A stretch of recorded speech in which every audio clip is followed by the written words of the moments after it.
Quentin Tarantino is premiering his new film, Once Upon a Time in Hollywood, here at the Cannes Film Festival. I think it's fair to say it is the most anticipated movie at this year's festival.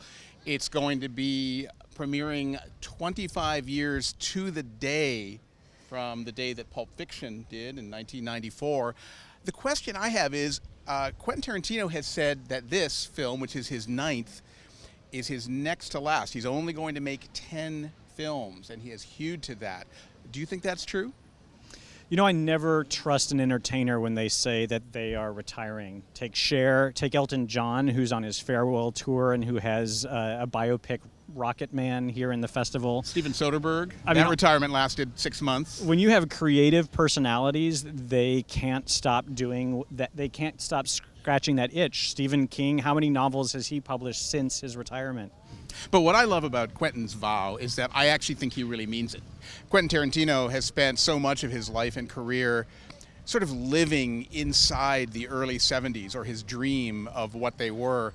It's sort of his Garden of Eden. And I haven't seen this movie yet, but it feels like maybe it's a movie about the birth of the 70s.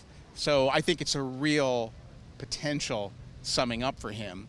And then he'll make one more movie, which he probably doesn't know yet. But look, I think he will keep to his vow for a while. But he first said that he was only going to make 10 films and retire around the age of 60 in an interview he gave to The New Yorker at the time of Kill Bill Volume 1. He said that filmmaking, it just requires too much strength and stamina to do it very well when you're older. But I think people age differently now, and I think once he's been away from it for a few years, I just can't imagine Quentin Tarantino spending the rest of his life after 60 without getting behind the camera.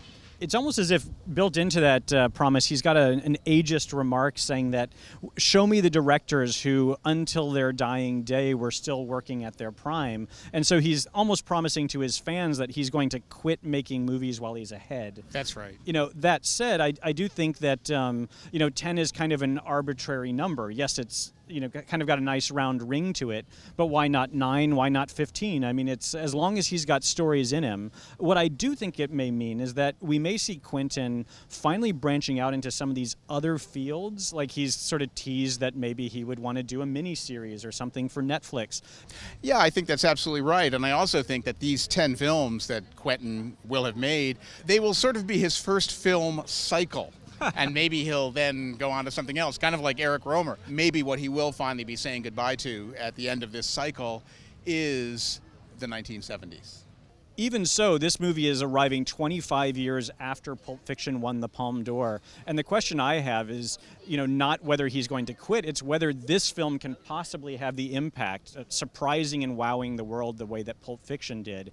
I'm always excited to see a new film by Quentin Tarantino, but I will say that I kind of have an idea now of what his shtick is or what he does. It's something that he can knock out of the park, but at the same time, I think we kind of have a handle on what this movie might be. Well, I don't know. This feels like it could be something newer than that to me. Look, Pulp Fiction was a one-film revolution, and maybe that can't quite be duplicated in terms of its influence.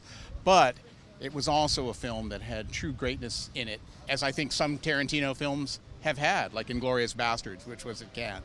And so that's what I'm looking for. Not necessarily another revolution, but a Tarantino movie that really touches those heights, and that's my hope.